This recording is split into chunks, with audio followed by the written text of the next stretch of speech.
Live from the studios of Coefficient Media in downtown Jackson, Michigan. Today's show is brought to you by GoToMeeting with HD Faces. All right, this is the Android App Show, episode number 89. This week we're going to talk about running Android apps on top of your Windows PC and a cool new deal that's coming out about that, and protecting your phone from your kids. Protection. Welcome to the Android App Show.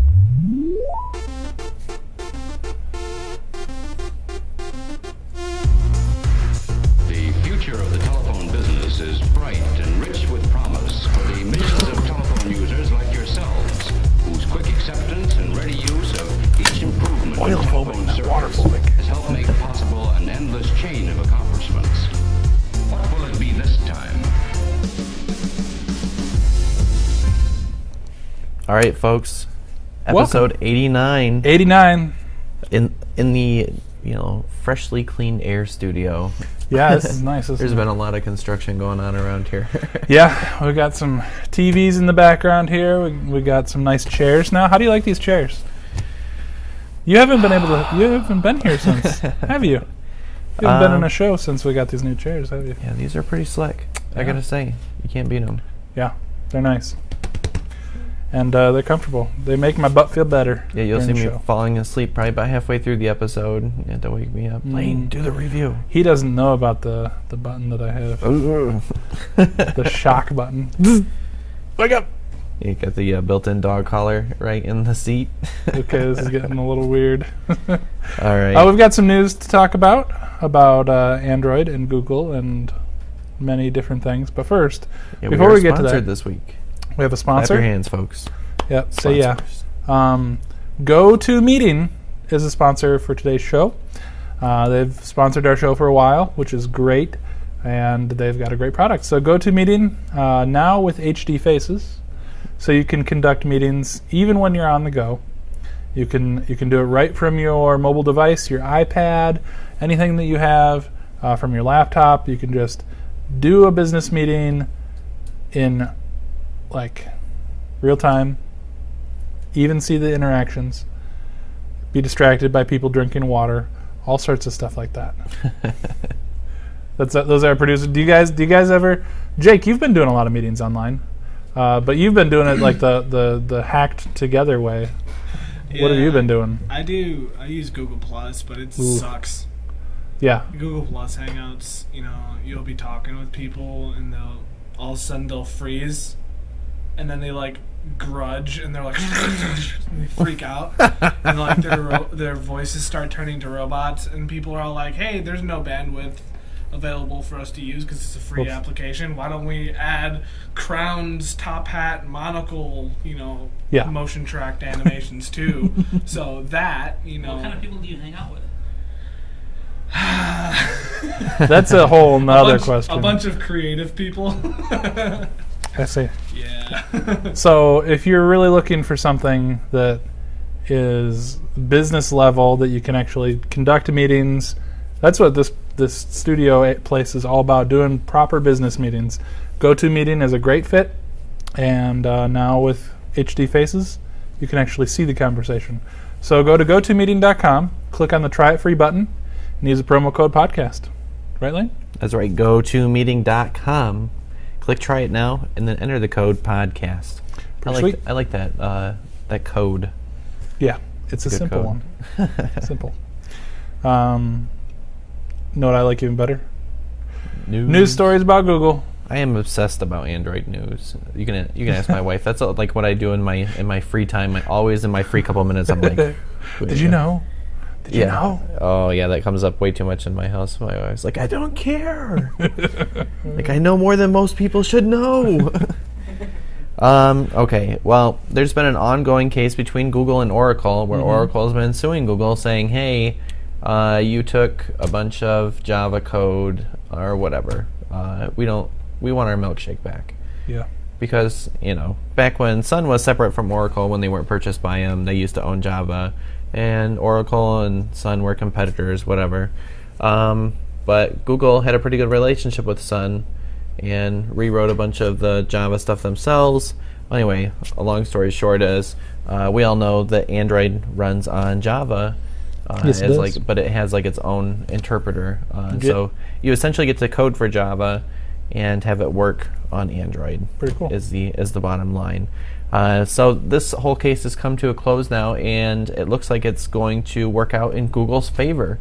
I'm really surprised about this. I thought that Oracle was going to end up getting something, Yeah. but no, we've kind of been pushed, around by the way that the news came out.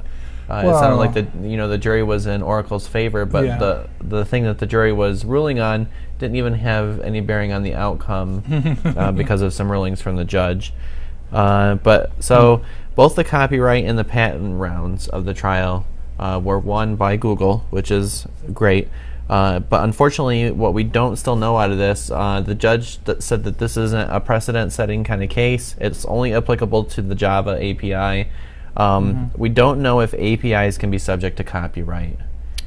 So I think that for the long run, for the kind of freedom of speech issues that people have with already having software patents, I think that in the long run it's going to be better for developers and therefore the entire ecosystem if APIs are not copyrightable. So because you can get somebody taking over something like this and completely hijacking it and shutting everybody else out, when the whole point of open sourcing Java was to be that anybody could then wholesale copy it or pretty near and take Java to another kind of direction that maybe necessarily Oracle or Sun didn't want it to go, which is essentially what Google has done with it. But it's kind of weird that it's so very specific to this case and that you can just say, no, we're not going to set any other precedents because this case is so specific. I mean, it seems to me like that's kind of a big deal. But the bottom line here, the maximum payout is going to be $300,000 from Google to Oracle because apparently there's some technicalities that they've been caught up with in copyright infringement. So, this kind of blows my mind. So, Google has a small technicality and they sell how many millions and millions and millions and millions of Android phones all the time. But when you steal a song, you have to pay for every instance of possible sharing that could have gone out for, and it was just one song. And you're an individual person, and you have to pay millions of dollars, but the same copyright law ends up letting Google out, with like a $300,000 fine. This should be per phone. Maximum. So, it's it's crazy. Snap. I don't understand the system under which we live, but I don't like it. Yeah. I think that's. I think a lot of people feel that way. But yeah, so it's interesting. The whole thing isn't done yet. I'm sure it's going to be appealed. What isn't. So they're going to go until a judge will tell them, no, we won't hear you anymore. Yep. So this next story I'm pretty excited about because we've talked about these people before on the show. They're called BlueStacks. Yep. And they let you run Android apps on top of your Windows PC. Well, they've just struck a deal with ASUS to have BlueStacks pre-installed, and in fact, it's going to become part of the service where ASUS is going to give you like a all-you-can-eat apps kind of thing, and you install these apps on your Windows PC. Cool. Yeah, so you're installing Android apps on top of a Windows device, which is the same thing we said a couple episodes ago when I said, hey, you could make this its own tile in Windows and Windows 8, and then boom, people wouldn't even know the difference. It would look like a whole nother market with, apps. I think somebody's been watching our show. Yeah, well, I'm sure they couldn't have made a big deal like this that quickly. Yeah. But, some things just make sense. We talked about calculus right before the show. It was invented, by two different people in two different locations independently. So, good times. But, yeah. This whole thing with ASUS is exciting because it's going to be coming out on new PCs in the third quarter.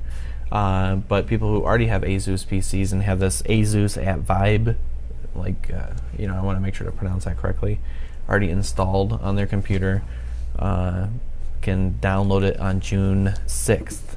Wow. No, June 4th. So that's going to be tomorrow. Oh my gosh. They can already download the BlueStack? Yes.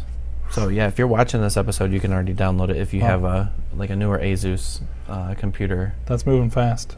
Yeah. So pretty cool stuff. Okay, maybe they didn't. Maybe they didn't get the idea from our show. Yeah. This last thing, the last news story. Apple has requested that Motorola not be able to quote Steve Jobs in court because there's a little lawsuit going on back, and forth between them, and it's showing if this quote is true, which whatever, that it shows that Apple was just completely hell-bent against destroying Android with intellectual property lawsuits, instead of actually trying to, reclaim some sort of redress and allowing the market to continue as long as you get your share, of what was owed to you. So Apple's filed something trying to block it. We don't know how that's going to end up turning out, but it's the quote from Steve Jobs saying how Android is a stolen project from them, and Steve Jobs said that he was willing to go, quote, thermonuclear. So. I thought it might have been the quote from after they released the Motorola Rocker. What? Saying that they don't want to get into the phone business and they want to partner with them? I had a friend who actually bought that thing, the Motorola Rocker. It was a big deal back The then. iTunes phone. I mean, yeah. And then like a couple of things later, it was like, oh, and by the way, we've got iPods that are totally awesome.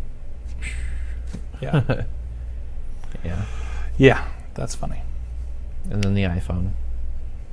Thermonuclear. Yes. Cool. What was it, like a 16-song limit that you could sing? That's to something the crazy record? like that. It was like 1 gig. Yeah. Good times. So let's get into the app review we've got today. It's kind of interesting because we got a phone call on the iPad show about somebody asking us about, what kind of thing we might recommend to make their iPad more safe for their kids. Yeah. To play certain apps. So I started thinking to myself, well, what kind of thing do we have on the Android platform that could do that? And I came up with this app called Play Safe. It's 2 different words, and it's free on the Google Play Market. I don't know what to call it anymore. Google Play Store? Whatever. I'll get used to it someday, but not today. But this is the best kid-proofing app I've found so far. Let me go ahead and bring it up here on the Gadget Cam. The interesting thing is there's going to be a few steps that you have to take whenever you first install this app and you want to get it set up. Because kind of like one of the first apps we ever reviewed on this show was that one with the child lock that locks your phone. It uses like a excuse me, it uses a home screen trick where it sets itself as the default home screen. So if they ever press the home button, it's supposed to take you right back into this app. So essentially, once you go through the stuff at the very beginning, it'll walk you right through it. Believe me, it's pretty easy to get set up. Then you go through and select what apps you want your children to be able to access. So like if you want them to have YouTube access or not, things like the Google TV remote that might be helpful in your living room. Instagram the kids like to play with. Yeah. All kinds of cool stuff like Angry Birds. The thing with Angry Birds is, though, some of these have ads. So if you pick one of these, you could end up having your kid click through and still going into a browser because the ad was clicked on inside, this app. So if you're wanting to be really, really extra careful, make sure you are only selecting apps that don't have ads, or simple enough, or hard enough to escape from. Do you know what I mean? Oh, yeah. Having kids is hard. So then you just go back and then child lock. You wait a second and then here you are. There's a list of the apps that we said were okay to play with, and we click on one. Let's see, we'll do Angry Birds space.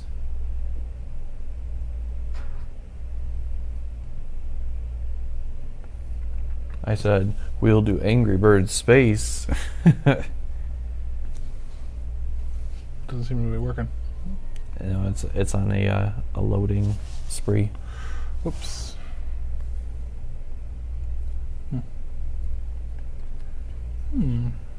So this is exciting stuff.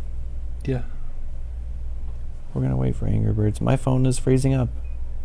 My phone never freezes up unless I'm on the Screw-In Show. Yeah. Oh. Here we go. It's worth the wait. But then when you hit home, or you try and go back or go someplace else, it'll dump you right back into this locked app, which is great when it comes up eventually.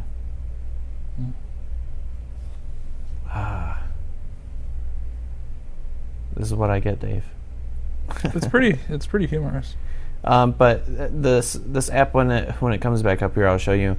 You're probably wondering to yourself, how the heck do I get back out of it then? I've protected my phone from my kids. How do I unprotect it from myself?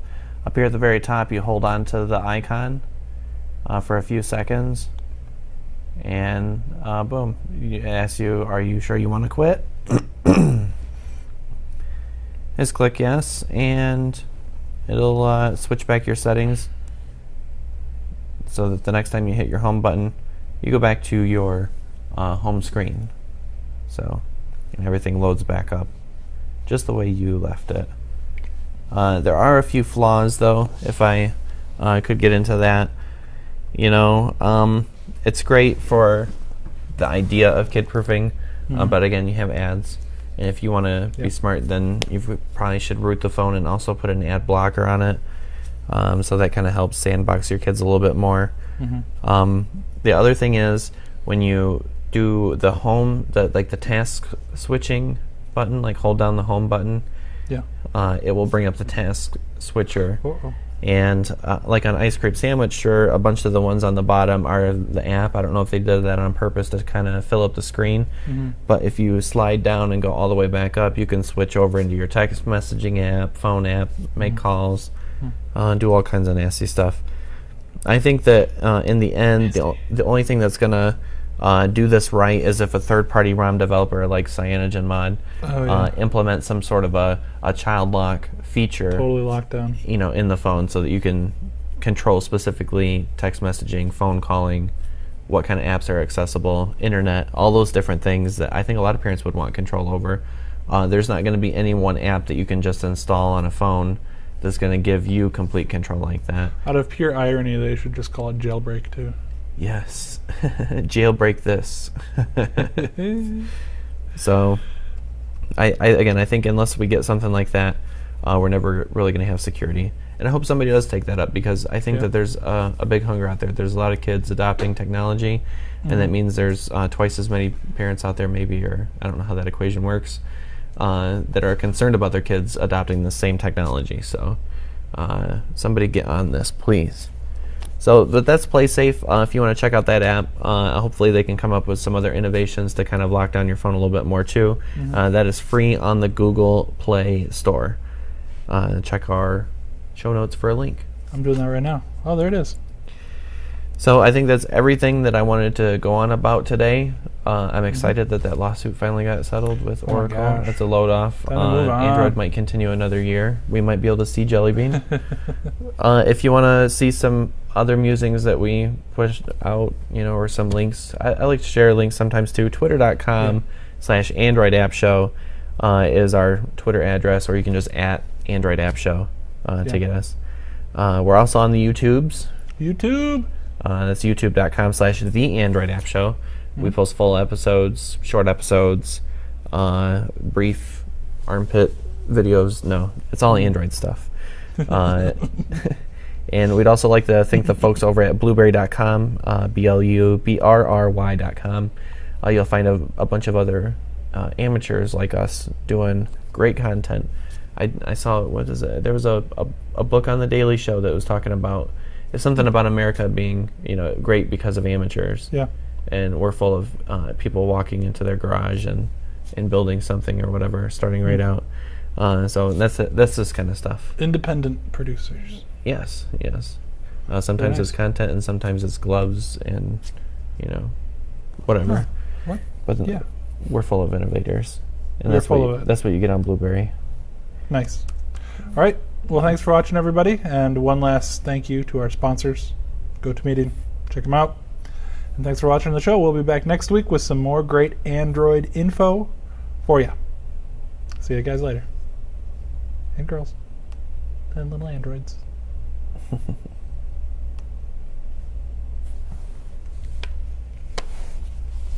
And we're clear. Are we? You give the thumbs up. Thumbs up. Transfer the file and shove food in our faces. Pizza feast like none other.